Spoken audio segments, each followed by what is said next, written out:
जो हमारे थे ही नहीं तो गिल्ला किस बात की। जब अवाम में जाओगे जूते पड़ेंगे, इनका मुंह काला करके गधे पे बिठाना है। एक इत्तेहादी के बारे में कहा जाता था कि जब वो मुश्किल में हैं वो तो पाँव पकड़ते हैं, मगर जब मुश्किल से निकलते हैं वो गला पकड़ते हैं। किसी का नजरिया कभी वोट को इज्जत होता है तो कभी कोई और हो जाता है। इदारों के पीछे छुपना अच्छी बात नहीं होती सियासी जमातों की। हमें ना सैफ उर रहमान वाला एहतसाब मंजूर है, ना जवेद इकबाल वाला।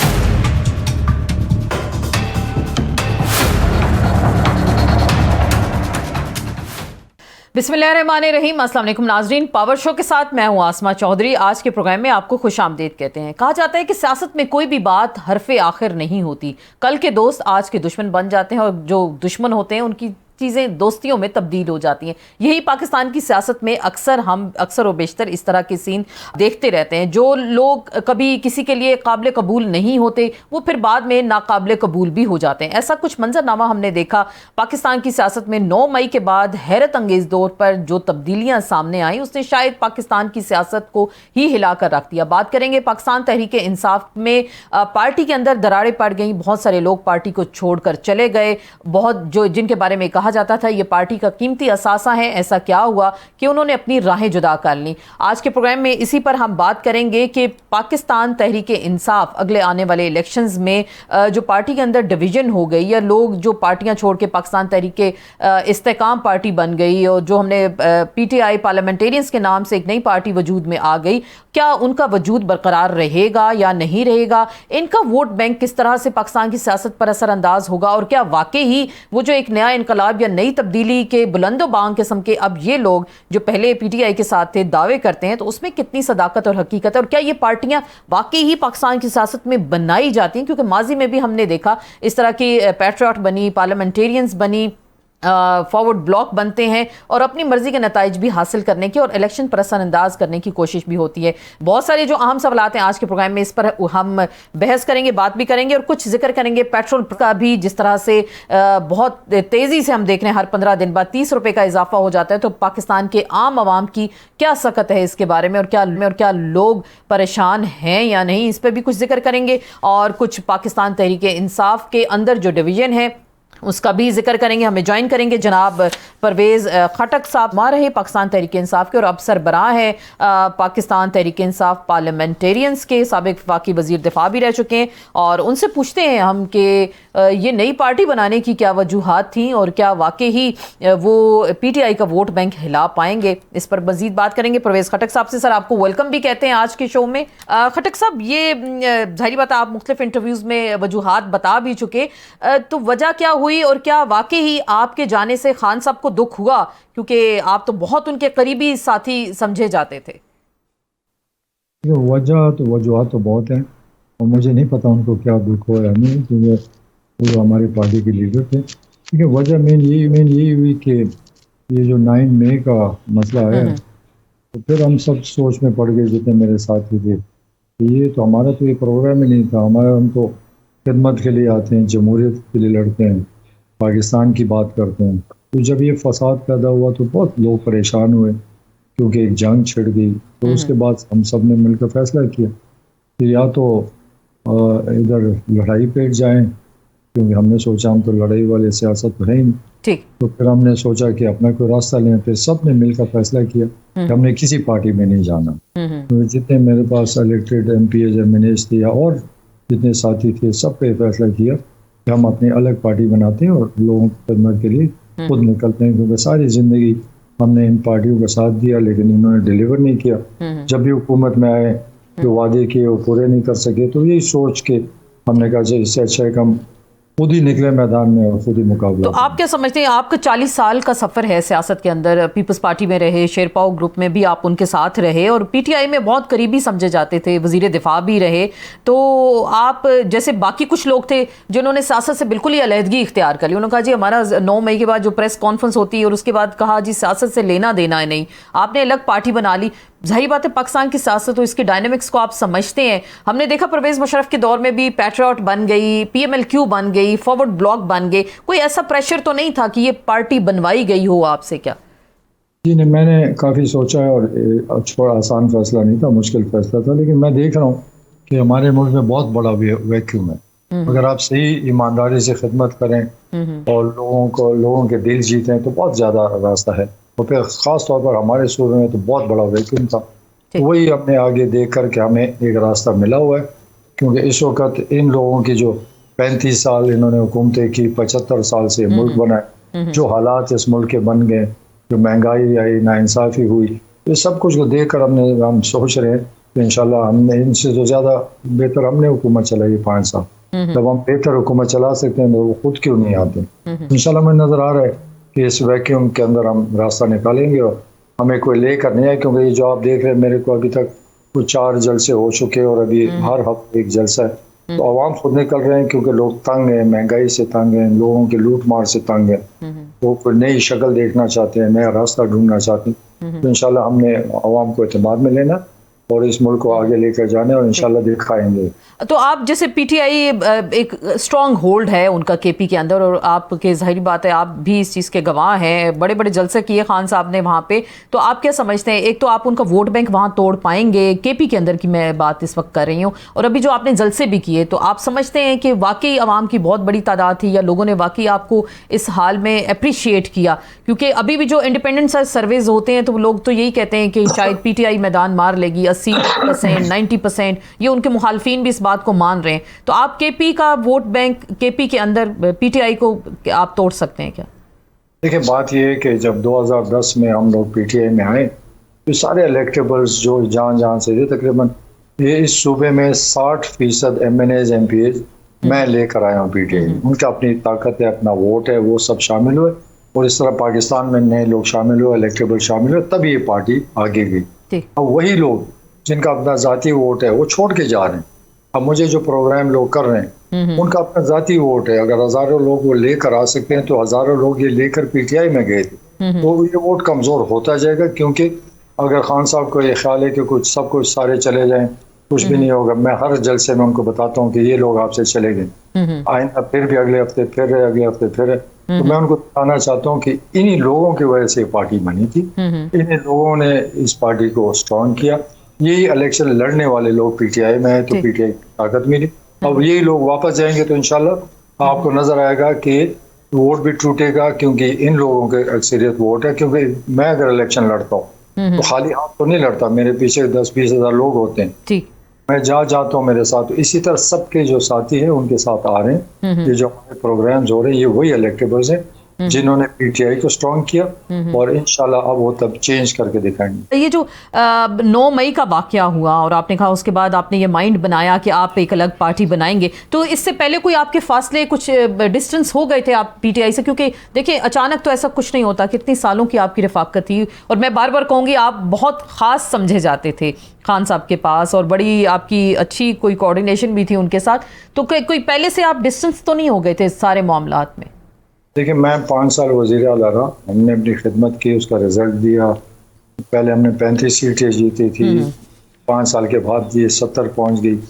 2013 में हमने 12 लाख वोट दिया, 2018 में हमने 25 लाख वोट दिया। तो ये सब हमारी मेहनत थी और इस वजह से ये पार्टी आगे निकली। तो मुझे 3.5 साल जब मैं वफाक में था तो मैं बहुत ही दिल बर्दाश्त हो गया था, क्योंकि ना मुझे नया पाकिस्तान आ रहा था, ना इकोनॉमी बेहतर हो रही थी, ना कोई खुशहाली आ रही थी, ना कोई इंसाफ हो रहा था। तो कई चीज़ों में मैंने उनको बोला भी कि आप रिफॉर्म्स करें, पुलिस ठीक करें, रिश्वत पे हाथ डालें, इसको ठीक करें, कंट्रोल करें, इदारों को ठीक करें, ताकि लोगों को आसानी, उनको ज़िंदगी को आसानी। हमने सूबे में पुलिस अगर ठीक किया तो पंजाब में क्यों नहीं करते? अच्छा, फिर एजुकेशन क्यों नहीं ठीक करते? हेल्थ क्यों नहीं ठीक करते?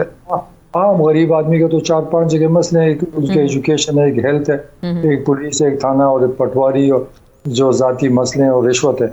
इसमें अगर गुड गवर्नेंस नहीं दिखा सकता तो फिर पाकिस्तान में मैंने क्या करना है? तो आपने ये बातें की थी चेयरमैन पीटीआई से, ये आपने गिले शिकवे कभी की? ऐसे कोई चीज मैंने नहीं छोड़ी। इकोनॉमी के बारे में मैंने उनको एडवाइजेस दिए, मानते सब थे कि इस तरह उन्हें मेरा देखें हर ये उसमें मैं हर मीटिंग में या बहस में ये कहता रहा कि जब तक पाकिस्तान डॉक्यूमेंट नहीं होगा, आपको भी कहता हूँ, हर इंटरव्यू में कहता हूँ, जब तक पाकिस्तान की इकोनॉमी डॉक्यूमेंट नहीं होगी कभी भी पाकिस्तान ऊपर नहीं जाता, जो मर्जी कर लो।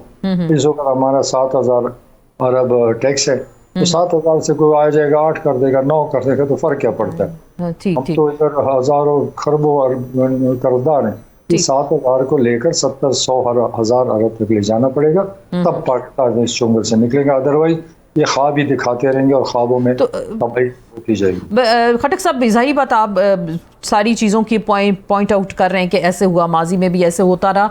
तो अभी की जो अब हम बात करते हैं, देखिए आज पेट्रोल महंगा हो गया, बिजली के बिल की जो यूनिट है, जो देखें 150 आपके दौर में रहा पेट्रोल और आज 330-32 रुपए का हो गया, तो लोगों की पहुंच से दूर हो गया। डॉलर 170 था आपके दौर में, अब 300 से भी ऊपर क्रॉस कर जाता है। तो ये जो सारी चीज़ें हमारे सामने हैं, बिजली हो गई, बिल्स हो गए, तो उस वक्त तो फिर कंपैरिजन करें, हालात उस वक्त शायद बेहतर थे। अभी तो अचानक क्या हुआ, 16 महीने के अंदर अंदर पाकिस्तान कहां से कहां पहुंच गया? देखिए, कंपैरिजन अगर पिछले आप 35 साल से करें, 40 साल से, अयूब खान के दौर तक इस मुल्क में कोई कर्जा नहीं, इंडस्ट्री लग रही थी, मुल्क तरक्की कर रहा था। ये मुआवजा अब पिछले हर दौर में महंगा हुआ, हर दौर में किसी ने मेहनत नहीं की। चाहे PTI का दौर था तब भी महंगाई हुई, डॉलर महंगा हुआ, महंगाई आई। हमें एक बल्दियात के इलेक्शन में हमें बहुत टफ टाइम दिया लोगों ने, और एतमाद ही नहीं करते थे। तो ये हर दौर में तो किसी की क्या कारकर्दगी है, ना PTI की कारकर्दगी है, ना इनकी, या 35 साल से हुकूमत में रहे, किसी की कारकर्दगी होती, कोई पॉलिसी देता, इंडस्ट्री लगती, डॉलर का बंदोबस्त करते, कर्जों से निजात दिलाते। तो मैं तो इन सब की बात कर रहा हूँ कि सारे नाकामयाब हैं, इन्हीं लोगों ने हमें डबोया है। मेरा सवाल यही है इस पाकिस्तानियों से कि 35 साल से हुकूमतें कर रहे हैं, फिर आएंगे और कहेंगे हम ये करके दिखाएंगे। मैं इनसे ये सवाल करता हूँ कि ये बताएं इन्होंने क्या किया। सबसे पहले तो ये बताया जाए कि हमने ये किया और आगे और कुछ करेंगे। जब पीछे इतना कुछ नहीं किया तो आगे हमें ख्वाब दिखाएंगे। तो मैं आवाम को ये बताना चाहता हूँ, इन्हीं लोगों, इन्हीं की वजह से पाकिस्तान डूब रहे, कर्जे लेते रहे, मजे करते रहे। जब अब वापसी का टाइम आ गया तो महंगाई आनी है। तो आप इस सबको समझदार, जिम्मेदार समझ रहे हैं इस तमाम सूरत हाल का। ये जो आपके सूबे के अंदर, जाहिर बात आपने कहा पुलिस के अंदर हमने इस्लाहात की, और BRT एक बड़ा प्रोजेक्ट था पेशावर जैसे आवाम के लिए, वहाँ पे वो BRT दे दी आप लोगों ने, बिलियन ट्री सुनामी। तो आप क्या समझते हैं, ये चीज़ें आपके क्रेडिट पे हैं, इनको आप अपना क्रेडिट समझते हैं क्या? ये सारे, लेकिन सेहत कार्ड है, मैं चीफ मिनिस्टर था, मैंने 18 लाख लोगों को सेहत कार्ड दिया, क्यों? गरीबों को तकलीफ थी। फिर दोबारा हुकूमत जब हमारी आई तो उसमें हर एक को सेहत कार्ड दे दिया, जिसके पास शनाख्ती कार्ड है। इस तरह BRT है, देखें BRT में बड़ी बात है, कम से कम मुझे क्रेडिट देना चाहिए। आप कंपैरिजन पाकिस्तान में सब BRTs का करें तो हमारी राइडरशिप इस वक्त तकरीबन 3 लाख पहुंच गई है। अच्छा, कुछ बसें और आ रही हैं, वो हो जाए तो ये 3.5 लाख। लेकिन क्योंकि जो इसकी हम बात, आपको जरूर इसका क्रेडिट दे रहे हैं, लेकिन इस पे फिर करप्शन के भी कुछ एलिगेशन सामने आ गए, और अभी तो जो NAB का हवाले से तरामीम भी कलअदम हो गई, सुप्रीम कोर्ट की जानिब से फैसला आ गया। तो आप क्या समझ रहे हैं, ये कल को करप्शन के कुछ केसेस खुलेंगे और चीज़ें जाहिर बात है पॉइंट आउट हुई हैं पहले भी, तो आप क्या समझते हैं, क्या वाकई शफाफियत थी इन प्रोजेक्ट्स में? देखें, 100% शफाफियत। इल्ज़ाम लगाना बड़ा आसान काम है। इल्ज़ाम, ये प्रोजेक्ट एशियन बैंक का था, कंसल्टेंट उनके थे, कॉन्ट्रैक्ट्स उन्होंने किए, पेमेंट वो करते थे, लुक आफ्टर वो कर। हमारा सिर्फ काम था प्रोग्रेस देखना, या कोई गलती होती थी हम कहते कि ये चीज़ गलत जा रही। तो मैं इसलिए क्रेडिट की बात कर रहा हूँ कि पंजाब और इस्लामाबाद और सब आप देखें 70-80 हज़ार क्रॉस नहीं किया इन्होंने एवरेज, हम 3 लाख क्रॉस कर गए। इस वक्त दुनिया में BRT टॉप 3 में आ गए, पहले 3 नंबर BRTs में दुनिया में आ गए, 150-200 BRTs में।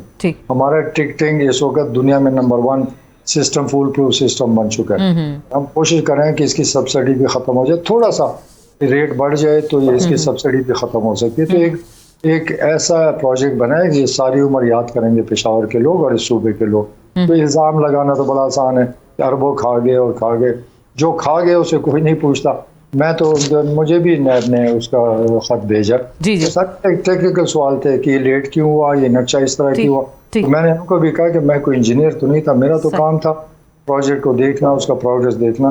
वो इल्जामात तो खैर वैसे ठीक है, आप कह रहे हैं इल्जामात तो लगते रहते हैं। खटक साहब, आप ये नहीं समझते कि 9 मई के वाकयात में चेयरमैन पीटीआई तो उस वक्त तो जेल के अंदर थे, उनको तो अरेस्ट कर लिया गया, और जो लोग बाहर थे जियो फेंसिंग में उनके नाम आए, मुराद रास हो गए और दीगर काफ़ी लोग थे, और फिर हमने एक सीरीज़ देखी जिसने प्रेस कॉन्फ्रेंस की, उस पर सारे केसेस ख़त्म कर दिए। जो लोग अभी तक डटे हुए हैं, शायद प्रेस कॉन्फ्रेंस नहीं कर रहे, शाह महमूद कुरैशी हो गए या फिर चौधरी परवेज़ अलाई हो गए, तो उनको आए रोज़ गिरफ्तार कर लिया जाता है। तो आप क्या समझते हैं इस सारी सूरत हाल में कि अगर ऐसा होता है तो फिर जो प्रेस कॉन्फ्रेंस वाले तो चले माफ़ी मिल गई, जिन्होंने नहीं की तो उनको फिर क्यों अजियत का निशाना बनाया जा रहा है? देखिए, केसेस किसी के भी ख़त्म नहीं। धरने के वक्त मेरे अभी तक 4 केसेस चल रहे हैं। नैब का मुझे नोटिस आता है, किसी का केस ख़त्म नहीं हुआ। सिर्फ ये है कि वो थोड़ी आसानी मिल गई होगी, केसेस ने चलना है, केसेस अदालत फैसला करेगी, आप केसेस को ख़त्म नहीं कर सकता। तो एक ड्रामा चल रहा है कि आएगा और फरिश्ता बन गया, ऐसे नहीं है। जिसने कोई गलत काम किया हो, करप्शन किया हो, वो नहीं बच सकता, चाहे मैं हूँ चाहे कोई और है। ऐसा कोई मसला नहीं है। ऐसे एक हवा बना हुआ है कि ये हो गया, किसी का बता दें किसी का केस खत्म हो गया, जब तक अदालत नहीं, बहुत सारे लोगों के सर हुए हैं, क्योंकि अभी जो लोग प्रेस कॉन्फ्रेंस नहीं कर रहे, कारोबार उनके बंद हो गए, जिन्होंने कर ली उनको माफी मिल गई।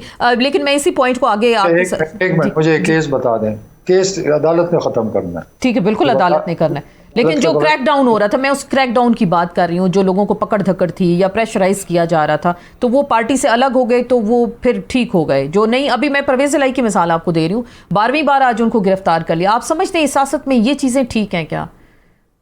देखिए, मैं बहुत कुछ जानता हूँ, लेकिन मैं कोई बात नहीं करना चाहता।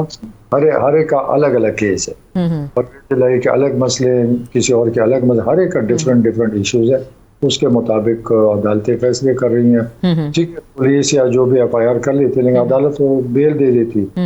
ये परवेज़ अलाई इन सब से मेरे बड़े अच्छे ताल्लुक हैं। अल्लाह करे ऐसा ना हो, इनके मसले खत्म हो जाए। जिसने कोई गलत काम नहीं किया, मेरी दुआ है कि वो बरी हो जाए। जिसने किया, मेरी दुआ है कि उसको सजा मिले। खान साहब के लिए क्या दुआएं हैं आपकी? उसने अगर ठीक काम किया तो इंशाल्लाह कामयाब होगा, अगर गलत काम किया हो तो फिर जरूर फंसेगा। तो अभी आप क्या समझते हैं, जो उनका वोट बैंक है और क्या लोग इंटैक्ट हैं वोट बैंक के हवाले से आप बात करते हैं? मैं कुछ पिछले दिनों आपने एक इंटरव्यू में भी कहा कि आपके घर की खवातीन जो हैं वो भी शायद उनकी हमायती हैं, तो फिर क्या समझते हैं, क्या ये इस चीज़ को तोड़ पाएंगे या इस चीज़ को कुछ नेमुल बदल आप ले पाएंगे सियासत के अंदर? तो मेरे घर की कोई खवातीन नहीं, और 2 जो हमारे MNAs हैं, चूँकि मुझे उनकी ज़रूरत नहीं थी कि मेरे लिए एक बोझ बन जाता, उनको टच ही नहीं किया, और उनका वोट ही नहीं है हमारा। ठीक, तो सिर्फ इस्लामाबाद में रहते उनको वोट की जरूरत। बात यह है कि वोट बैंक चेंज होता है जब लोग हकीकत को सुनेंगे। मैं जो निकला हूँ, मैं इन सब का चेहरा दिखाना चाहता हूँ। ठीक है, इमरान खान ने जो हमें कहानी बताई कि नया पाकिस्तान बनेगा, इंसाफ आएगा, इकोनॉमी बढ़ेगी, डॉलर आएंगे, कारखाने लगेंगे, बेरोजगारी खत्म, तो मैंने तो 3.5 साल में उसका जीरो भी नहीं देखा। ठीक, कैबिनेट में हम बैठे होते थे, फैसले किसी सही होते नहीं थे। अच्छा, अपने लोगों पर एतमाद नहीं था, बाहर से लोग जिनके पास पैसा होता था उसको एडवाइजर बनाते थे, वो खा पी के चले जाते थे। तो हमें तो दुख इस बात का है कि उसको अपने लोगों पर एतमाद ही नहीं है। तो अगर उसके इलेक्टेबल लोगों पर एतमाद नहीं तो पब्लिक का क्या है? पब्लिक के लिए कभी सोचा ही नहीं। मैं कि पंजाब को रिफॉर्म करें जिस तरह KB में किया, कुछ भी नहीं किया।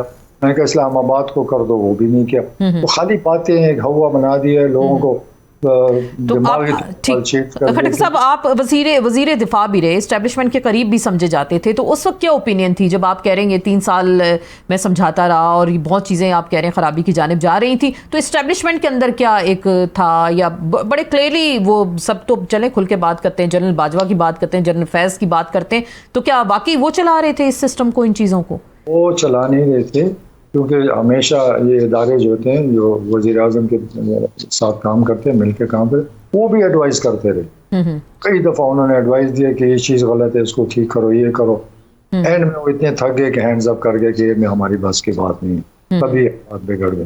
क्योंकि वो हमेशा एडवाइस देते रहे, अच्छे काम के लिए हमेशा उन्होंने, बाजवा साहब ने, सब ने एडवाइस किया इसको कैसे करना है, क्या नहीं करना। इंटरफेरेंस, इस तरह लोग कहते हैं इंटरफेरेंस, एडवाइस और इंटरफेरेंस में फ़र्क हो। ठीक, तो ताल्लुकात कहाँ ख़राब हुए सर?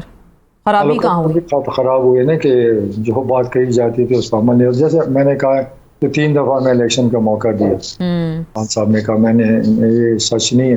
हालांकि एक धरने को 5 दिन आगे पीछे करने में झूठ और सच का क्या? अच्छा, इस इरादा ये था कि उन्होंने इलेक्शन करना ही नहीं था।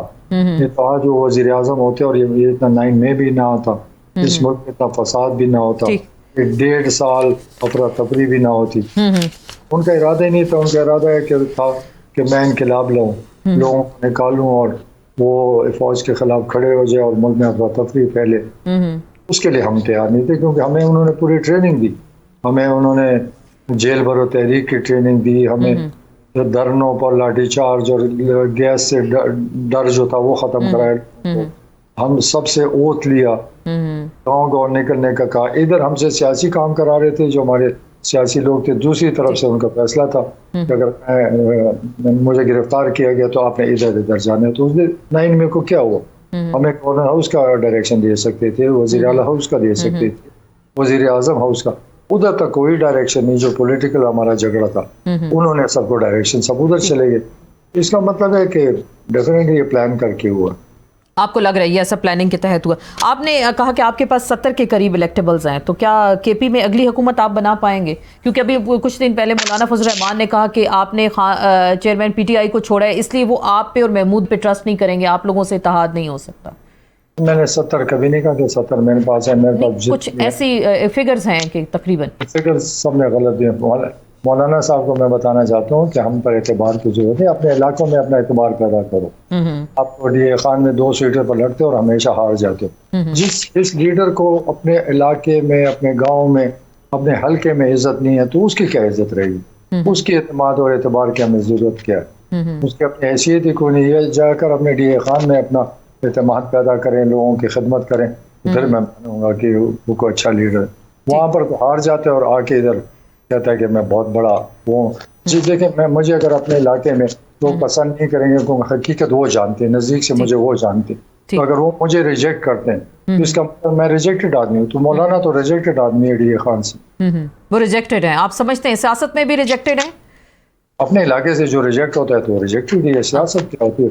वो तो जो उनके दारूम है और डिफरेंट उस पर चलाता है, लेकिन जो आदमी अपने घर से रिजेक्टेड होना, मैं समझता हूँ रिजेक्टेड। ठीक, तो आपका इत्तेहाद हो सकता है, नून लीग की जानिब जा सकते हैं पीपल्स पार्टी के साथ। जाहिर बात सियासत में कुछ भी चीज़ नामुमकिन नहीं होती।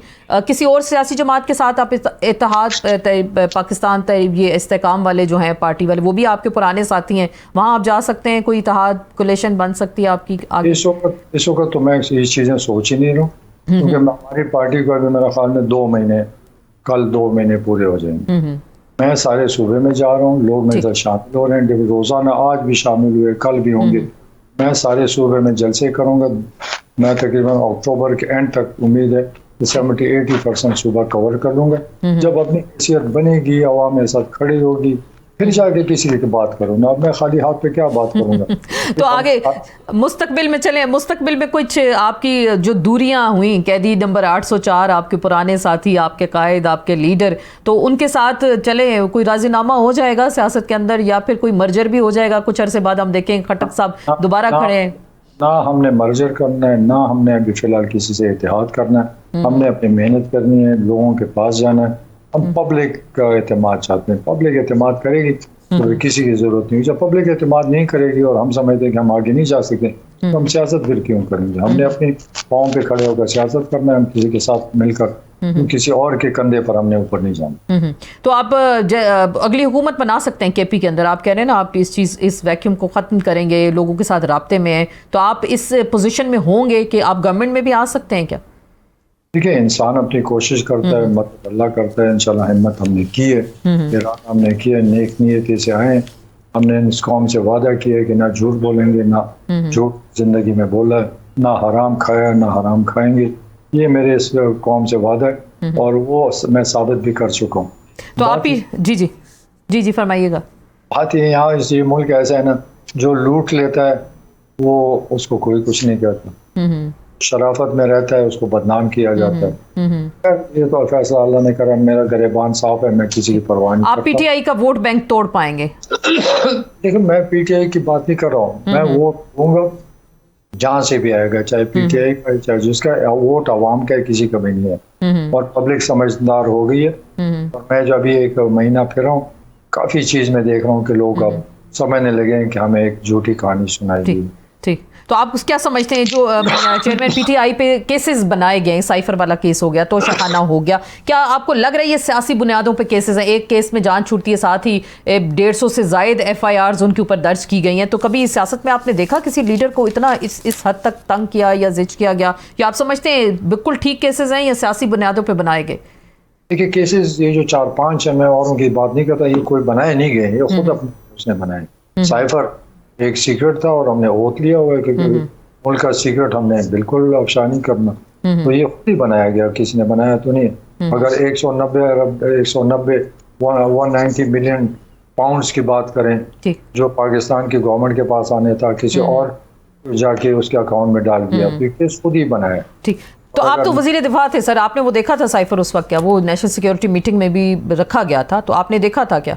उस पर डिसीजन हुई थी, बिल्कुल बातें हुई, डिस्कशन हुई, सॉरी, और उस पर हमें ये नहीं पता था कि अवाम के पास जाना है या नहीं। देखिए असली चीज फैसला अदालत में। लेकिन धमकी दी गई थी, पाकिस्तान को धमकी दी गई थी, वो जो उसमें लिखा था उसमें यही बातें, वो ठीक था, जो खान साहब अभी कहते हैं वो ठीक था सर?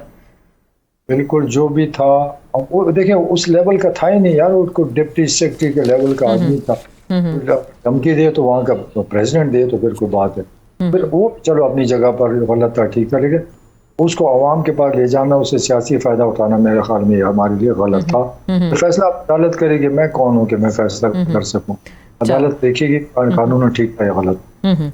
तो आप कुछ देख रहे हैं, लेवल प्लेइंग फील्ड मिलेगा? इलेक्शंस करीब आने वाले हैं, चेयरमैन पीटीआई को लेवल प्लेइंग फील्ड मिलेगा? दीगर सियासी जमातें पीपी भी शिकायत कर रही है कि हम भी लेवल प्लेइंग फील्ड हमें मिलना चाहिए, क्योंकि नून लीग के लिए वाज़ेह सब कह रहे हैं कि जी अगली हुकूमत उनकी है। तो आप क्या समझते हैं, क्या लेवल प्लेइंग फील्ड मिलेगा? मैं अवामी आदमी, अवाम में रहता हूँ, कोई लेवल फील्ड नहीं होता, अवाम फैसला करती है, वो अवाम जिधर खड़ी होती है, किसी की हेल्प की जरूरत ही नहीं होती। तो मुझे नहीं पता अवाम किसके साथ खड़ी होगी, शोश या बातें तो चलती रहती, लेकिन ग्राउंड में कुछ और होता है। आप लोग जब टीवी में बात करते हैं, मुझे कभी कोई हंसी भी आती है कि इनको हकीकत ग्राउंड का पता ही नहीं है और यहाँ पर बोल रहे, तो ग्राउंड में कुछ और है। अच्छा, अब देखिए सर ग्राउंड में या पर्दे के पीछे कुछ और है? ग्राउंड में तो आप सर्वे करा लें, एक ही पार्टी का नाम आता है, पर्दे के पीछे शायद लगता है कुछ और है। देखिए एक इसलिए एक पार्टी का नाम आ रहा था कि इस सूबे में और हमारे पाकिस्तान में और मुकाबले का था ही कोई नहीं, क्योंकि ये जो लीडर्स हैं नून वाले, ये उसमें अहलियत ही नहीं है, तो वो लोग क्यों उस तरफ जाएंगे। अब जैसे मैं सूबे में निकला हूँ, एक टीम आ गई है, हम मुकाबले में आ गए, 1 महीने 1.5 के बाद आप खुद देखेंगे कि फर्क पड़े। मैदान में कोई जब मैं नहीं था, मेरा साथ नौशहरा पीटीआई था, और सबको मैं पीटीआई में लेकर आया, मैं आ गया हूँ, तो नौशहरा में जो मर्जी इलेक्शन करा लो, इंशाल्लाह सबको से शिकस्त मिलेगी। इस तरह सारे सूबे में ये चेंज होता जाएगा। चले ठीक, बहुत बहुत शुक्रिया खटक साहब, आपका बहुत शुक्रिया, आपने कीमती वक्त में से हमें वक्त। परवेज़ खटक साहब से गुफ्तगू का सिलसिला जारी था और वो बात इस हवाले से खास से कॉन्फिडेंट दिखाई दिए कि वो केपी में कम अज़ कम तब्दीली ज़रूर लेकर आएंगे। देखते हैं अगला आने वाला वक्त इलेक्शन के बाद क्या पाकिस्तान की सियासत का मंजरनामा बनता है। हमें ज्वाइन करेंगे हैदराबाद से हमारे साथ मौजूद होंगे जनाब सेनेटर आजिज़ धामरा साहब, पाकिस्तान पीपल्स पार्टी पार्लियामेंटेरियंस के सीनियर रहनुमा है। सारा बानो साहिबा हमारे साथ मौजूद होंगी, साबिक मेंबर कौमी असम्बली है GDA से। जनाब नज़ीर लगारी साहब हमारे साथ मौजूद होंगे, सीनियर सहाफ़ी हैं, सीनियर तज्जियाकार हैं। तमाम मेहमानों को आज के शो में वेलकम कहते हैं। सायरा बानो साहिबा, पिछले 15 दिनों की हम बात कर रहे हैं, 41 रुपये इजाफा हो गया, आज एक बार फिर पेट्रोल की प्राइसेस में इजाफा हो गया। अवाम क्या करे, रहम की अपील करे, कोई दुहाई दे, लेकिन किससे गिला करें, किससे शिकवा करें? यहाँ तो लगता है कुछ देखने सुनने वाला नहीं है इस वक्त। अस्सलाम वालेकुम, सही कह रही है, किससे शिकवा करें, क्योंकि कोई भी इस जिम्मेदारी को कबूल करने के लिए तैयार नहीं है। आज तो अभी मैं सोशल मीडिया ही देख रही थी कि हमारे बड़े वो नामवर क्या कहते हैं चैनल्स वाले इस चीज को भी 2018 से रिलेट कर रही हैं। तो भी जब 16 माह में एक PDM की जमातें, PDM जिसमें पीपल्स पार्टी MQM, मैं अपने सिंध की बात कर रही हूँ, कि ये सब थे और इन्होंने कहा कि हमने सियासत नहीं रियासत बचाई है। तो मेरी आज जाना इनसे दरखास्त है कि मुझे बताइए कि कहाँ रियासत बचाई है। आप ये कह रहे हैं कि अच्छा हमने मुल्क को डिफॉल्ट होने से बचाया, आम इंसान डिफॉल्ट हो चुका है। अब वो कहते हैं ना कि अब तो वो बहुत हालात खराब ही, समझ नहीं आ रही कि ये लोग कैसे जाकर अपनी ज़ाहिर जो हुकूमत में थे कि 16 माह जाकर लोगों को क्या बताएंगे, कैसे इन 16 माह को डिफेंड करेंगे। क्या हम नहीं थे, क्या हमारे हाथ पांव बंधे थे, हम मजबूर थे। लेकिन आप यकीन नहीं करें, यहाँ पर अभी मुझे पता चला कि यहाँ पर 4-5 हमारे यहाँ ये जो आसपास ड्राइवर बावर्ची हैं, वो बाइक्स बेचने पे उन्होंने वहां पर छोड़कर वो आए हैं कि वो पेट्रोल हम नहीं वो कर सकते। 321 को खुदा का खौफ करें, कहाँ है मुसद्दिक मलिक साहब जो आके यहाँ पर वो कहते हैं कल्ले फाड़ फाड़ के हमें रशियन तेल का बता रहे थे कि ये हो जाएगा वो हो जाएगा। अब तो हमने जी वो लाखों डॉलर भी पकड़ बाकी चीजें भी कर ली। कुछ तो आवाम कर ली थे, पता कि चाह क्या रहे हैं कि घरों से निकल आए अपने आप को पकड़ के आग लगा ले। मेरे ख्याल में इन्होंने बचाया है अपने आप को आग लगाने से। अच्छा, पेट्रोल इतना महंगा है कि बंदा सोचेगा कि लेके हुए। बिल्कुल बिल्कुल। तो लेकिन अगर बिल्कुल ये हालात हो गए तो आम आवाम का तो देखिए ना गुजारा मुश्किल हो गया। और अभी तो निगरानों से बात करें तो वो तो आपको कोई जस्टिफिकेशन भी इस हवाले से नहीं देते। आजिज धामरा साहब, सर ये जो आप सारी गुफ्तगू सुन रहे हैं, जाहिर बात है पेट्रोल एक बहुत बड़ा इशू है पाकिस्तान के अवाम के लिए। अब तो देखिए डॉलर से भी महंगा हो गया ना, $1 और 20 सेंट्स अब या 25 सेंट्स का इस वक्त हम पेट्रोल खरीद रहे हैं। इंटरनेशनल मार्केट में अगर देखें प्राइसेस तो इस लेवल की नहीं है। तो फिर ये आप भी चलें अपने आप को बरी ज़िम्मा करार दे सकते हैं इस तमाम तर मामले से? 16 महीने जो आप लोगों की हुकूमत थी। हमारे देखें अस्मा, हमें एक रियलिटी की तरफ जाना चाहिए। और ये जो हम टॉक शोज में बैठ के टीवी पे बैठ के और इल्जाम दर इल्जाम लगाएंगे तो मेरे ख्याल में कोई बात नहीं करेगी। और मुझे तो यूं लग रहा है कि लोग अब हमारी शक्लें देख के म्यूट कर देते होंगे प्रोग्रामों को, क्या सुन नहीं रहे होंगे हमारे प्रोग्राम। ये वही होंगे जो एक दूसरे के ऊपर इल्जाम तराशी कर रहे होंगे। इशू ये है कि मेरे काबिल एहतराम बहन ने अभी जो डिस्कशन शुरू की, मुसद्दिक मलिक का नाम लिया, बिल्कुल लेना चाहिए और 16 महीने की हुकूमत के ऊपर बिल्कुल तनकीद होनी चाहिए। मगर ये आधी बहस है। ये आधी बहस इसलिए है कि हमें इसमें कोई शक नहीं है कि अब जब हम बात कर रहे हैं इसके मुतासिर आप भी हैं, मैं भी हूँ, आपके जो कैमरा मैन की सारी टीम है और सुनने वाले तमाम लोग इस सारी सिचुएशन के जो शिकार है। इशू ये है कि हम शुरू से चला रहे थे और 2018 से शुरू क्यों ना करें इस बात को, क्योंकि उस वक्त की जो पोजीशन थी 2018 की जब हुकूमत आई थी उसमें जो मुखालिफ पार्टियां थी उस वक्त की अपोजिशन, जिसमें खुद जरदारी साहब थे, बिलावल भुट्टो जरदारी साहब थे, उन्होंने कहा था कि आए थी हम मईशत पे COD करने के लिए तैयार हैं, मईशत पे हम आपसे बात करने के लिए तैयार हैं। और हमने फ्लोर ऑफ द हाउस कहा था कि आपको टाइमली IMF के पास जाना चाहिए। तो जब ये कहा गया कि जी हम खुदकशी कर लेंगे, IMF के पास तो नहीं जाएंगे, या तो आपके पास साजो सामान इतना ज्यादा हो कि आप किसी से उधार लिए आप घर का खर्चा चला लें 5-8 साल, फिर तो आप ये बात कह सकते हैं। मगर जो टाइमली आपने बात नहीं की और आपने जो एक ओपनर लाए थे असद उमर, उन्होंने जाके जब आपको ये कहा कि जी हमें जाना चाहिए तो आपने गुस्से में उसको निकाल दिया बाजार से। फिर हफीज साहब, अजहर साहब आए, हमाद अजहर, उन्होंने कहा कि जी हमें जाना चाहिए, गुस्से में उनको निकाल दिया। फिर हफीज शेख को लेकर उन्होंने नहीं निकाला। आप भी इस चीज के शायद गवाह, किसी और की जानिब से कहा गया था अब आप इनको रखे और इनको लेकर आए। दूसरी बात करना चाह रहा हूं, मैंने कहा कि जब आपने डिले कर दी, जब आपने लेट कर दी और आपने फिर खुद से जाके दुबई में एज अ प्राइम मिनिस्टर उनसे बात की, फिर उन्होंने अपने नखरे शुरू कर दिए क्योंकि टाइम पास हो चुका था। जब टाइम पास हुआ तो ये तमाम वो मुआहदे हैं जो आप सिग्नेचर करके आए थे उनसे, फिर आप मुकर गए, IMF बिगड़ गई। ठीक है धामरा साहब, ठीक है, हम बात जाहिर बात आप कर रहे हैं आप 2018 में, लेकिन ये तो 16 महीनों में आप ये भी देखें ना, IMF के पास अभी जब गए मुआहिदा नहीं हो रहा था, डार साहब ने भी कहा जी माय फुट, उसके बाद आपने मिन्नतों तरलों से मुआहिदा किया, इतनी खुशखबरियां सुनाई, मुबारकबादें दी, तो क्या इस दिन के लिए मुबारकबादें दी थी कि पेट्रोल 335 तक पहुंच जाएगा और अभी 400 तक भी जाना है ये पेट्रोल? ये कह रहा हूँ मैं बरीउल ज़िम्मा तो नहीं करार दे रहा ना 16 माह में रहने वाली गवर्नमेंट को। मैंने तो गुफ्तगू के इब्तिदा में ये बात की कि 16 महीने 5 साल में 2 हुकूमतें रही हैं। 16 साल वाली से भी पूछना चाहिए और 3.5 साल वालों से भी पूछना चाहिए। नज़ीर लगाई साहब, ठीक।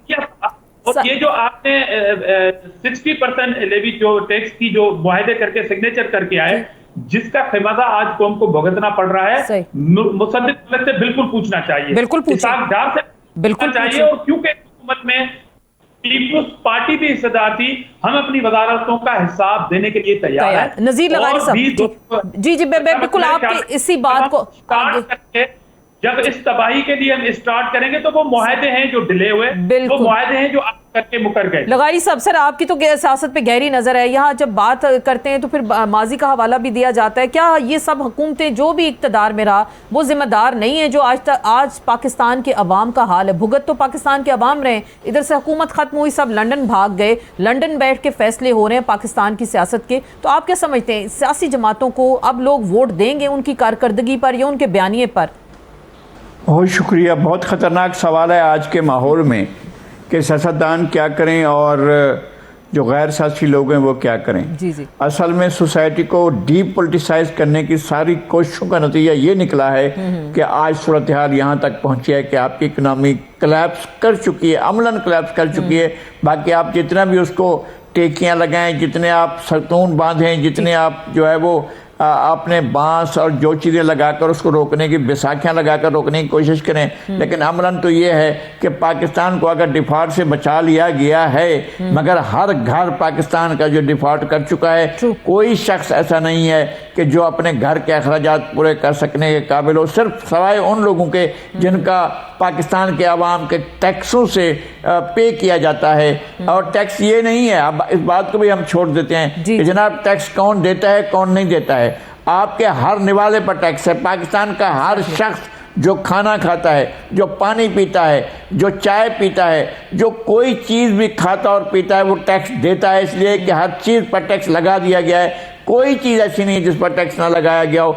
आप इनडायरेक्ट टैक्स जो लगाते हैं, अब इसको डायरेक्ट टैक्स की तरफ ले जाएं तो पता चलेगा कि पाकिस्तान के लोग क्या टैक्स देते हैं। असल बात क्या है? असल बात यह है कि पाकिस्तान के सियासी माहौल को पहले आलूदा किया गया, उसमें जहर डाला गया, उसमें गंद डाला गया और फिर कहा गया कि पाकिस्तान का सियासी माहौल जो है वो बैसाखियों के सहारे चलेगा, वो गमलों के सहारे चलेगा, वो पनीरियां लगाई जाएंगी और ये पनीरियां 30-40 साल से लगाई जा रही हैं, नए नए गुल खिलाए जा रहे हैं, नई नई चीजें लाई जा रही हैं। नतीजा ये निकला है जो आपके सामने है, सही, जो आप देख रहे हैं। सही। पाकिस्तान में हकीकी सियासी अमल होने नहीं दिया गया, रोक दिया गया। पहले आपने सारे बंगाल के लीडरों को कहा कि तुम सब गद्दार हो, फिर सिंध और बलूचिस्तान के लीडरों को कहा कि तुम सब गद्दार हो, और फिर आपने जितने मुहब्बे वतन पैदा किए, जितने हीरो पैदा किए, वो आपके हीरो आपको लेकर बैठ गए और आपकी मैशत को लेकर बैठ गए। ये हुआ है पाकिस्तान के साथ। तो असल खिलवाड़ तो ये हुआ है पाकिस्तान के साथ। तो ये जो खिलवाड़ हो गया सर, अब खमियाजा तो हम लोग भुगत रहे ना, हम जैसे लोग, आप जैसे लोग, बाकी पाकिस्तान के अवाम। तो आपको लग रहा है कोई रिलीफ नहीं मिलेगा इस दौरान? अभी कोई रिलीफ नहीं मिलेगी, ये तो भूल जाएं। तो क्या अवाम अब निकलेगी इसके बाद सड़कों पे? आप क्या देख रहे हैं?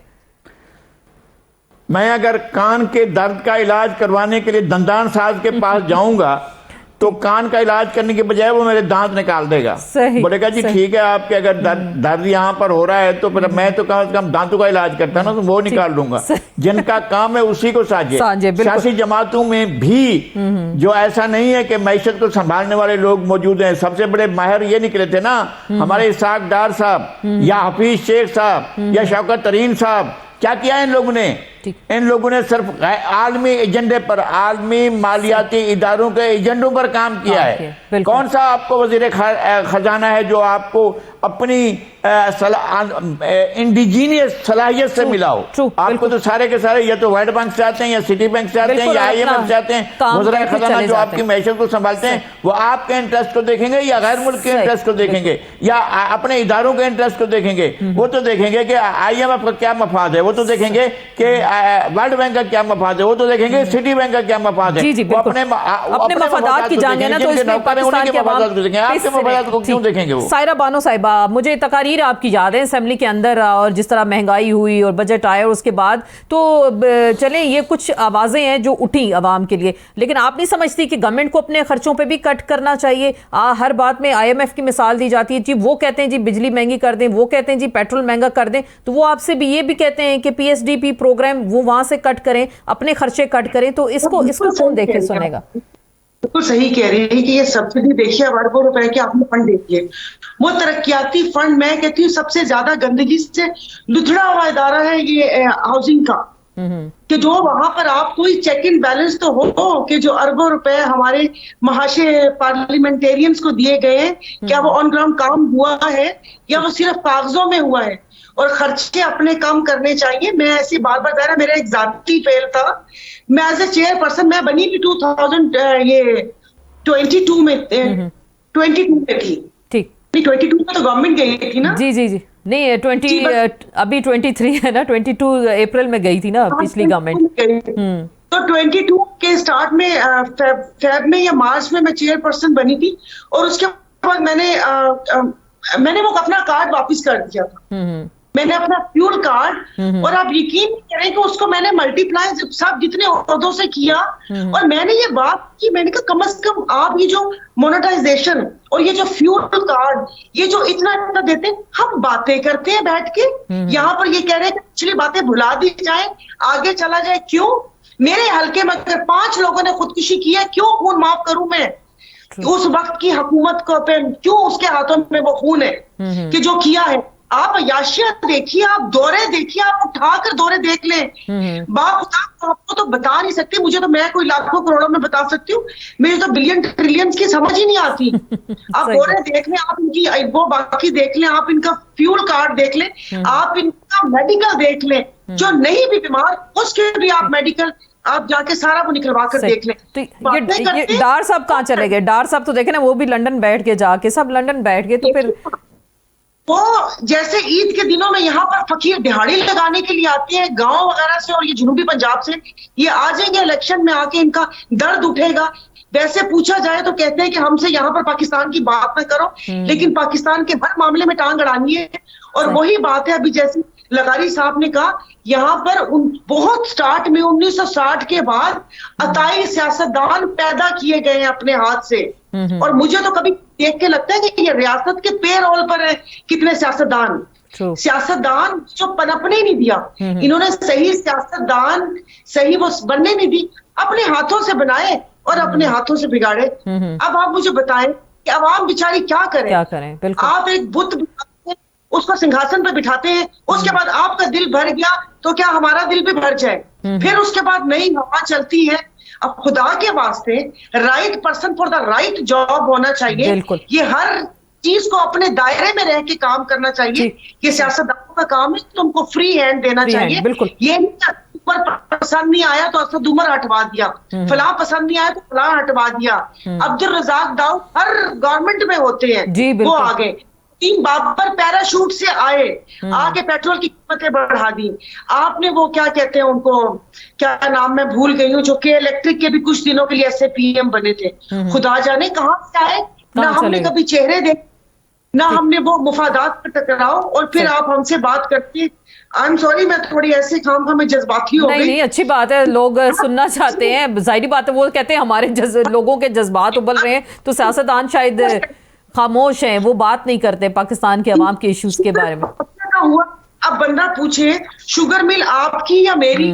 शुगर मिल पे यहाँ पर तो मैंने यहाँ पर नाम ओमनी ग्रुप, जहांगीर तरीन, खुसरो बख्तियार, आसफ जरदारी, हमाद अजहर, जका अशरफ, शरीफ खानदान, हुमायूं अख्तर, फैसल मुख्तार, मोना सलाही, अब्बास सरफराज, मखदूम अहमद, फिर भी चीनी महंगी। ये आप और मेरी शुगर मिल है कहते माफिया। तो ये कौन है? या क्या अलग से चीनी दे रहे हैं किसी को? सबने मिलकर लूटा है, सबने वो है। आप अवाम पे बस ये इंतजार कर रहे हैं कि कब कोई मरती है या क्यों। बिल्कुल कोई पुरसाने हाल नहीं है। धामरा साहब, बिल्कुल सारी गुफ्तगू सुनी धामरा साहब आपने। आपको क्या लगता है कि अभी जो बात हो रही है, जाहिर बात है लोगों का कंसर्न है, और जब हम सियासत की बात करते हैं, अभी कल आपकी सीईसी की मीटिंग हुई, बिलावल भुट्टो ज़रदारी उसके बाद वो जो बात कर रहे थे, वो ये कह रहे थे लेवल प्लेइंग फील्ड नहीं दिया जा रहा, और इसके हवाले से अब हम बात करेंगे। तो आपको लग नहीं रहा क्या सिर्फ एक सियासी जमात को इस वक्त लेवल प्लेइंग फील्ड दिया जा रहा है? सियासतदानों को जो असल जिसका काम था, जो अवाम के सामने थे, तो आपने कभी फांसियों पे लटका दिया, कभी ये कर दिया, फिर शहादतें हुई। तो ये तमाम वो अलमिया है इस मुल्क के साथ, जिसकी एक रियलिटी पे आज बहस हो रही है। तो मैं दोनों जो मेंबर मेरे मेहमान हैं तो मैं वेलकम कहता हूँ और अपना हिस्सा मिलाता हूँ कि आपकी राय बिल्कुल ठीक है। दूसरी बात, मेरी बहन ने कहा कि उन्होंने अपना हिस्सा डाला कि वो किसी कमेटी की चेयरपर्सन, उन्होंने अपना फ्यूल कार्ड जो है वापस कर दिया, विथड्रॉ किया। अच्छी बात है, आई एप्रिशिएट मगर दूसरी बात यह है कि मैं आपके प्रोग्राम में ऑन एयर ये कहना चाह रहा हूँ कि बिलावल भुट्टो जरदारी साहब पे बड़ी तनकीद होती है कि जी उन्होंने इतने दौरे किए और पाकिस्तान की मईशत पे बोझ बने। मैं ऑन रिकॉर्ड और चैलेंज के साथ कह रहा हूं कि बिलावल भुट्टो जरदारी साहब ने जितने भी दौरे किए, उन्होंने जहाज की टिकट से लेके तमाम दौरे जो उन्होंने किए वो अपने जाती इखराजात के बुनियाद पर किए, कोई खजाने पे उन्होंने बाहर नहीं किया। ये ऑन एयर में आपको कह रहा हूं, किसी को अगर मुझसे इस बात पे मुनाजरा भी करना चाहिए तो मैं करने के लिए चले, ठीक हो गया। अच्छा, जहां तक आपने इशारा किया कि जी एक पार्टी जो है वो क्यों ये फीलिंग कर रही है, उसका मकसद सिर्फ ये है कि जब एक पार्टी डेट अनाउंस कर दे कि जी मिड फरवरी में इलेक्शन हो रहे हैं, तो हमें कोई एतराज नहीं। हम कह रहे हैं कि ये वही स्टेटमेंट अगर इलेक्शन कमीशन ऑफ पाकिस्तान दे दे, क्योंकि हम उनसे ये मुतालबा कर रहे हैं कि आप इलेक्शन का ऐलान कर दें। ऐसा ना हो कि हल्का बंदियों के बाद लोग अदालतों में चले जाएंगे, फिर आप नहीं देंगे, एक बहाना मिल जाएगा। तो ऐलान ना करने की वजह क्या लग रही है धामरा साहब? ये आप सब जाहिर बात है समझदार लोग हैं, आपको क्या लग रहा है ऐलान ना करने की वजह क्या? जो हल्का बंदियों तो पहले उन्होंने कह दिया था 14 दिसंबर, फिर अब उन्होंने नवंबर के जिक्र कर दिया कि 30 नवंबर तक शायद जो इसको कंप्लीट करेंगे। इलेक्शन की डेट क्यों नहीं दे रहे?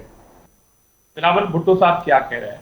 बिलावल भुट्टो साहब ने सखर में भी जब एक जलसे से खिताब किया, वो मुतासरीन थे जो कच्ची आबादी के थे, उनको जो मालकाना हुकूक देने की तकरीब से खिताब करते हुए उन्होंने कहा कि इलेक्शन 90 डेज में होने चाहिए। अगर 100 डे में भी कराना चाह रहे हो, अगर 120 दिन में भी कराना चाह रहे हो, आप डेट दे दें, इलेक्शन कमीशन दे दें। हम किसी और से डेट नहीं मांग रहे, मगर यहाँ पर यह है कि कोई और डेट दे रहा है, किसी और के लोग जो है वो वफाकी काबीना में शामिल हो रहे हैं। इसलिए उस पार्टी वाहिद जमात है और चेयरमैन बिलावल भुट्टो जरदारी अब तक वाहिद लीडर हैं कि जो बिलावल हाउस कराची से उन्होंने सफर किया बिलावल हाउस लाहौर तक, और बाय रोड आए हैं, अवाम की मौजूदगी में आए हैं, अवाम के दरमियान से होते। तो ये जो दर्द है अवाम का, इसमें कोई शक नहीं कि इसका मुतासर हम सब भी हैं, और पाकिस्तान और या कर चुका है या करने जा रहा है। आपको लग रहा है डिफॉल्ट हो गया? लग रहा है आपको हो गए डिफॉल्ट? अब जो सारा बहन बातें कर रही है वो मेरी दिल की बातें हैं, पूरी कौम की दिल की बातें हैं। काश के अगर तज्जिया निगार होती तो जबरदस्त, मगर हम कहीं ना कहीं अपनी पॉलिटिकल पार्टी का हिस्सा हैं और वो पॉलिटिकल पार्टी इस इक़्तिदार का हिस्सा रही है। तो हम सब अवाम के इस गुस्से का खुद को जिम्मेदार समझना चाहिए और हमें रियलिटी के साथ कहना चाहिए कि हम सब इन जिम्मेदार हैं। मगर अगर आप सही तौर पर पॉलिटिशियंस को काम करने नहीं देंगे तो ये तमाम वाकयात आपके सामने आएंगे। बिल्कुल नज़ीर लगाई साहब, सर ये एक तो लेवल प्लेइंग फील्ड वाली बात हो जाती, जाहिर बात है हमें हर चीज़ को रिलेट करेंगे मईशत के साथ, पाकिस्तान के अवाम पे जो बोझ है और अभी निगरान है वो तो किसी चीज़ की जिम्मेदारी नहीं लेंगे। तो क्या इसका हल ये नहीं है कि जल्द से जल्द इलेक्शन करा दिया जाए, गैर यकीनी की सूरत हाल से बाहर निकला जाए, या क्या वाकई डिफॉल्ट की सिचुएशन होगी तो ये भी निगरानों के खाते में डाल दिया जाएगा? देखिए सूरत हाल बहुत ख़राब है। अब जो मुल्क में आए वो मुल्क को संभालने के लिए अगर आ सकते हैं तो आए।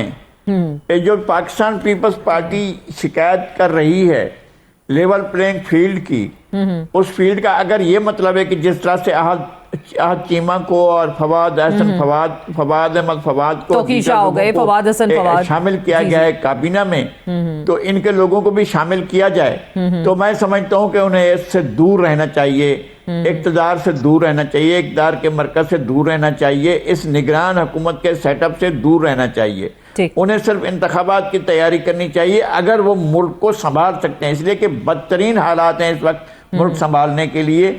आपको बहुत तनदही से काम करना पड़ेगा और तमाम इदारों को एक पेज पर आना पड़ेगा। इदारा जाती, शख्सी, इलाकाई, हर तरह के मफादात से बालातर होकर, तमाम चीज़ों से एक तरफ होकर आपको ये सोचना होगा कि पाकिस्तान को इस तारीख के बदतरीन बहरान से कैसे निकालना है। अगर ये सोच कर आप इलेक्शन में आते हैं तो आए, सारे के सारे फ्रीक आए। अगर नहीं आना चाहते हैं, अगर ये देखना है कि बाकी जो कुछ बचा है उसमें से हमारा हिस्सा कितना है, तो अल्लाह ना करे मुझे हालात बहुत ख़राब नज़र आ रहे हैं। आपके पास सिर्फ एक चीज़ है जो आपको ले सकती है कि वो ये है कि जब दुख का लम्हा आता है, जब तकलीफ की घड़ी आती है, जब मुल्क पर मुश्किलात आते हैं तो लोगों के अंदर यकजहती पैदा हो जाती है। लेकिन जब नफ्सा नफ्सी पैदा कर दी जाए, जब हर शख्स को नाने शबीना का मोहताज कर दिया जाए, जब उनसे रोटी का निवाला छीन लिया जाए, जब उनसे दूध बच्चे का छीन लिया जाए, जब उनके बच्चे स्कूल जाने की बजाय, अब मैं कम से कम ऐसे बहुत से खानदानों को जानता हूं जिन्होंने अपने बच्चे स्कूल से उठा लिए हैं, जिनके पास किताबें नहीं हैं, वो किताबें नहीं खरीद सकते हैं, और गर्मियों की छुट्टियों के बाद लोगों ने किताबें ना खरीदने के सबब अपने बच्चों को स्कूल नहीं भेजा है। अगर ये सूरत हाल रहती है आपकी, तो फिर आप किस तरह से आगे बढ़ेंगे और आपके पास बढ़ने के इम्कान क्या हैं? ये अभी तो लोगों के पास खाने पीने के लाले पड़े हुए हैं, तो बाकी पाकिस्तान आप चलाना चाहते हैं। ये जो बम गिराया गया है अभी रात, ये कितना और बम गिराया जाएगा? पाकिस्तान के लोगों के पास सहने की सकत कितनी है? अब आप मुल्क संभालने के लिए आप तैयारियां कर रही हैं सारी जमातें। मैं तो समझता हूं कि कोई भी ऐसा तरीका हो कि सब मिल बैठे और ये सोचें कि पाकिस्तान को मालियाती बहरान से कैसे निकालना है। अगर किसी अब भी अगर ये सोचा जाता है कि जनाब हमने माल कितना बनाना, तो फिर मजे आए। आखिरी बात करेंगे सायरा बानो साहिबा, आपको क्या लग रहा है जो अभी सारी सिचुएशन है, क्या आप अवामी नुमाइंदे, जो भी सियासी नुमाइंदगी इस सूरत हाल में अवाम के दरमियान जा सकते हैं वोट मांगने के लिए? लोग तो सबका गरेबान शायद पकड़ेंगे इसके बाद। सही कह रहे हैं, अभी तो नहीं जाया जा सकता, लेकिन बेचारी मासूम आवाम है, फिर कोई ना कोई लॉलीपॉप देंगे या ऐसा बयानियां बनाएंगे तो क्या पता बातों में आ जाए। लेकिन अभी जैसे लगाई आपने बोला और राजेश साहब ने कहा कि देखिए ये अब ना एक तो मुझे से एक पेज की समझ नहीं आती, ये लफ्ज तो निकाल दे प्लीज। एक टेबल पर बैठने का बोल दे, इस एक पेज का पिछले 5 साल से सुन के मेरे कान पक गए। 3.5 साल एक पेज पढ़ते, फिर उस एक पेज की गश्ती बनाकर हमने पानी में भी नहीं, नाले में बहा दी कि वो कागज की कश्ती बनाकर फिर एक पेज। अल्लाह का वास्ता रहने दो, इस फिक्रे को निकाल दें, ये पनौती फिक्र है। एक टेबल पे बैठे और सिर्फ सियासतदान नहीं, इसमें ये सियासतदान तो बैठेंगे, इसमें हमारी ब्यूरोक्रेसी भी बैठे, हमारी अदलिया भी बैठे, हमारा मीडिया भी बैठे और हमारी मिलिट्री एस्टेब्लिशमेंट भी बैठे। जब तक ये 5 लोग नहीं बैठकर एक उस पे बात करते एजेंडे पे, कोई एक भी इसमें से मिस नहीं होना चाहिए। हर बंदा अपने दायरे में काम करे, बस बहुत हो गया। बिल्कुल, आवाम की जिंदगी का सवाल है, 2500 लोगों के ऊपर हम कुर्बान नहीं कर सकते। और असली आखिरी बात, बहुत शुक्रिया आपका कि आपने महंगाई के ऊपर बात की, वरना तो काम पक गए हैं मेरा ये सुन के इस्तकबाल के लिए क्या करना है। ये मुल्क है, यकीन नहीं करे, अपने ही मुंह पे थप्पड़ मारने को दिल करता है, अपने मुंह पे, कि हम लोगों को किसी ने क्या समझ रखा है। यानी कि मुझे किसी, मैं अपनी बात अकेली लूंगी कि मुझे किसी ने इतना बेवकूफ समझ रखा है कि कोई मुझसे ये सवाल पूछ रहा है कि कौन आ रहा है और उसका इस्तकबाल क्या है। बिल्कुल चलें, बस अब क्या यही अलमिया है पाकिस्तान की सियासत का। बिल्कुल, मेरे पास वक्त की कमी है, 30 सेकेंड है। धामरा साहब आखिरी बात मुख्तसरन करें, हालात ठीक होते दिखाई दे रहे हैं आपको क्या? मेरे ख्याल में कि हम तमाम पॉलिटिकल पार्टी को जो इलेक्शन की बातें कर रहे हैं, एक मईशत पे COD की जरूरत है और हम सब पाबंद हों। पाकिस्तानी कौम को एक ज्वाइंट डॉक्यूमेंट दिखाना चाहिए कि हम सब सियासत करेंगे अपने अपने मंशूर की, मगर पाकिस्तान की मईशत से कोई कॉम्प्रोमाइज नहीं होगा। बहुत शुक्रिया। ठीक, बिल्कुल, बहुत बहुत शुक्रिया नज़ीर लगाई साहब। वक्त की कमी है, धामरा साहब या सायरा बानो साहिबा, और इसी पॉइंट के साथ कि सबका यही कंसेंसस है कि तमाम जो स्टेक होल्डर्स हैं पाकिस्तान की सियासत के, वो मिल बैठे एक टेबल पर और पाकिस्तान को इस माशी बहरान से निकाले, ताकि पाकिस्तान के अवाम को किसी न किसी हद तक रिलीफ दिया जा सके। इसके साथ ही आपसे इजाज़त चाहते हैं, इजाज़त दीजिएगा, अल्लाह हाफिज़।